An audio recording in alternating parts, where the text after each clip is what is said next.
स्वागत है आपका हमारे आज की इस वीडियो में। आज हम आपके लिए लेके आए हैं टॉप 50 मोस्ट इम्पॉर्टेंट क्वेश्चंस। अगर आप भी किसी कॉम्पिटिटिव एग्जाम की तैयारी कर रहे हैं तो ये वीडियो आपके लिए बहुत ही ज़्यादा इम्पॉर्टेंट होने वाली है। तो चलिए स्टार्ट करते हैं।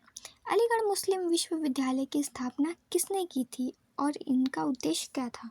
तो देखिए, इसकी स्थापना सर सैयद अहमद ने की थी और इनका उद्देश्य था मुस्लिम शिक्षा का आधुनिकीकरण। और नेक्स्ट क्वेश्चन, अशोक के शिलालेख में धर्म का उल्लेख किस अर्थ में किया गया? तो धर्म का उल्लेख किया गया था व्यक्तिगत नैतिकता और सामाजिक न्याय के लिए। अर्थशास्त्र के अनुसार कौटिल्य ने राज्य के लिए कौन सी नीति अधिक महत्वपूर्ण बताई थी? तो इन्होंने बताई थी अर्थ नीति और राजस्व संग्रह। बढ़ते अपने नेक्स्ट क्वेश्चन की तरफ। दिल्ली सल्तनत के दौरान इख्तियार अदालत किसकी जिम्मेदारी थी? तो देखिए, ये जिम्मेदारी जो थी वो सुल्तान की थी। बाबर ने भारत आकर मुगल साम्राज्य की स्थापना क्यों की? तो देखिए, इन्होंने क्यों की थी? इन्होंने शाही विरासत का दावा करने के लिए भी की थी, आर्थिक लाभ के लिए भी की थी, धार्मिक विस्तार के लिए की थी। तो हमारा राइट आंसर हो जाएगा सभी कारण के लिए। कनिष्क ने किसके शासनकाल में गुप्त और कुषाण साम्राज्य के बीच व्यापार और संस्कृति को बढ़ावा दिया था? तो हमारा राइट आंसर हो जाएगा सिल्क रोड के माध्यम से। मराठा साम्राज्य में छत्रपति और पेशवा के अधिकार में क्या अंतर था? तो इनके इसमें अंतर था छत्रपति धार्मिक और सैन्य, पेशवा प्रशासनिक। ठीक, बढ़ते अपने नेक्स्ट क्वेश्चन की तरफ। गुप्त साम्राज्य में चंद्रगुप्त द्वितीय की विदेश नीति का मुख्य उद्देश्य क्या था? तो इनका मुख्य उद्देश्य था व्यापार और राजनीति में प्रभुत्व। भारतीय संविधान में फंडामेंटल ड्यूटीज को जोड़ने का मुख्य कारण क्या था? तो इसका मुख्य कारण था नागरिकों को नैतिक जिम्मेदारी देना। अशोक के शिलालेख की भाषा और लिपि किस प्रकार थी? इनकी लिपि जो थी वो प्राकृतिक और ब्राह्मी थी। भारतीय स्वतंत्रता संग्राम में लायलिस्ट और गैर लायलिस्ट का विभाजन किस गठन के बाद हुआ था? तो ये बंगाल विभाजन के बाद हुआ था। बढ़ते हैं अपने नेक्स्ट क्वेश्चन की तरफ।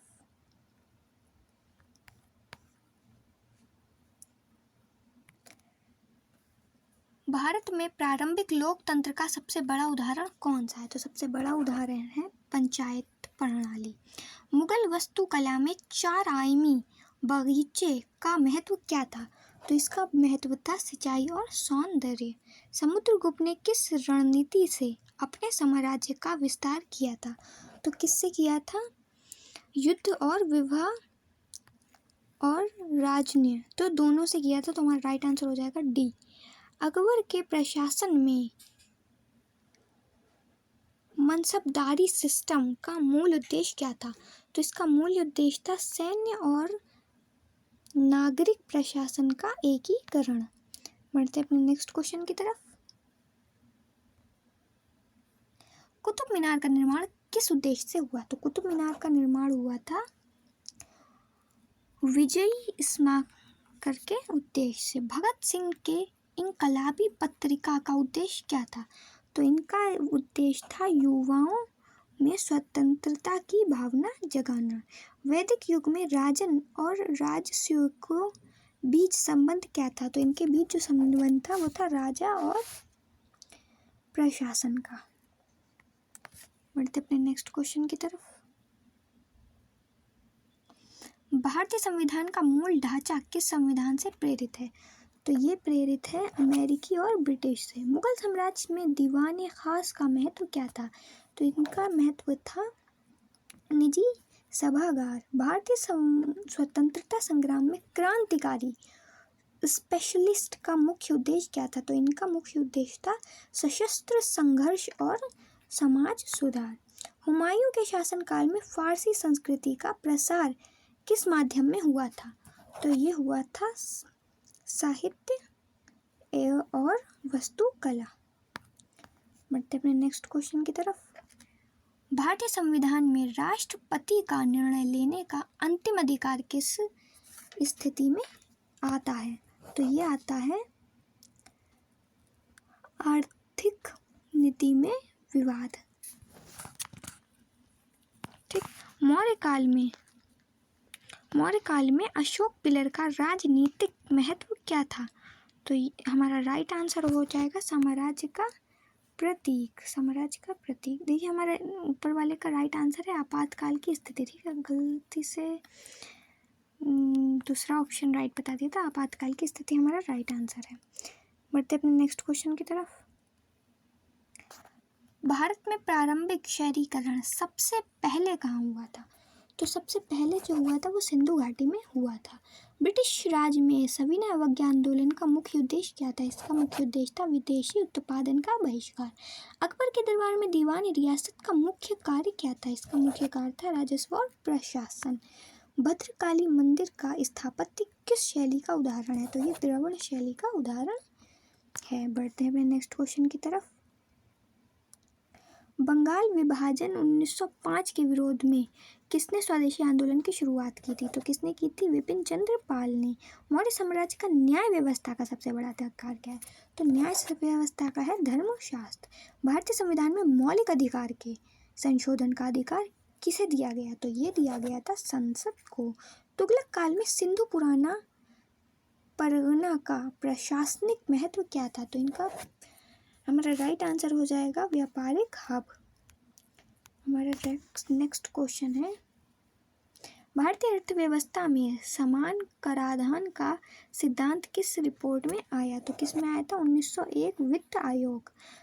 भारतीय संविधान में मजदूरों के अधिकार का प्रावधान किस अनुच्छेद में है? तो ये है अनुच्छेद 43 में। ठीक है, अनुच्छेद 43। विजयनगर साम्राज्य का प्रशासनिक केंद्र कौन सा था? तो प्रशासनिक केंद्र था हम्पी। भारत में स्वराज पार्टी की स्थापना किसने की थी? तो ये की थी विपिन चंद्र पाल और चित्तरंजन दास लॉर्ड राजगुरु ने। बाबर की नीति रिजवी नीति किसके प्रभाव में थी? तो ये थी फारसी के प्रभाव में। भारत में चौथाई कर प्रणाली का प्रारंभ किसके शासनकाल में हुआ? तो ये हुआ था मुगल के शासनकाल में। सती प्रथा के उन्मूलन के पीछे सामाजिक सुधारक किसका योगदान सबसे प्रमुख था? तो सबसे प्रमुख था राजा राम मोहन राय का। आर्य समाज और उसके प्रत्येक समाज सुधार आंदोलन का मुख्य उद्देश्य क्या था? तो इसका मुख्य उद्देश्य था धार्मिक सुधार और शिक्षा। बढ़ते हैं अपने नेक्स्ट क्वेश्चन की तरफ। मुगल कालीन काबिल अफसरों की भर्ती किस आधार पर होती थी? तो ये होती थी योग्यता और प्रशिक्षण के आधार पर। अशोक के धर्म राज्य का मुख्य उद्देश्य क्या था? तो इसका मुख्य उद्देश्य था सामाजिक न्याय और नैतिकता।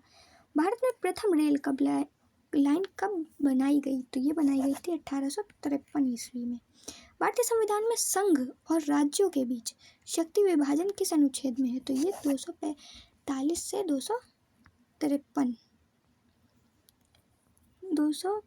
से 255 अनुच्छेद में है।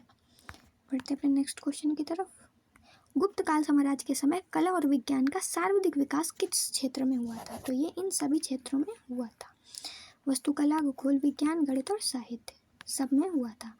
भारत में राष्ट्रीय जल नीति का प्रारंभ किस वर्ष हुआ? तो ये 1987 में हुआ। डॉक्टर भीमराव अंबेडकर का संविधान निर्माण में मुख्य योगदान क्या था?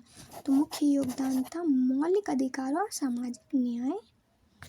बढ़ते हैं नेक्स्ट क्वेश्चन की तरफ। मुगल काल में बंगाल की खानों का मुख्य आर्थिक महत्व क्या था? तो क्या था? वो था रेशम उत्पादन और व्यापार। भारत में मिनिस्ट्री ऑफ गवर्नमेंट अफेयर्स का गठन कब हुआ था? तो ये गठन सन 1950 में ही हुआ था। भारत में प्रधानमंत्री राष्ट्रपति शिक्षा नीति की शुरुआत किस वर्ष हुई? तो ये शुरुआत 2020 में हुई थी। हमारे 50 क्वेश्चंस कंप्लीट हो गए हैं। अगर आपको इस तरीके की और वीडियो देखनी है तो हमारे चैनल को सब्सक्राइब करना बिल्कुल ना भूलिएगा। मिलते हैं नेक्स्ट वीडियो में। Thanks for watching.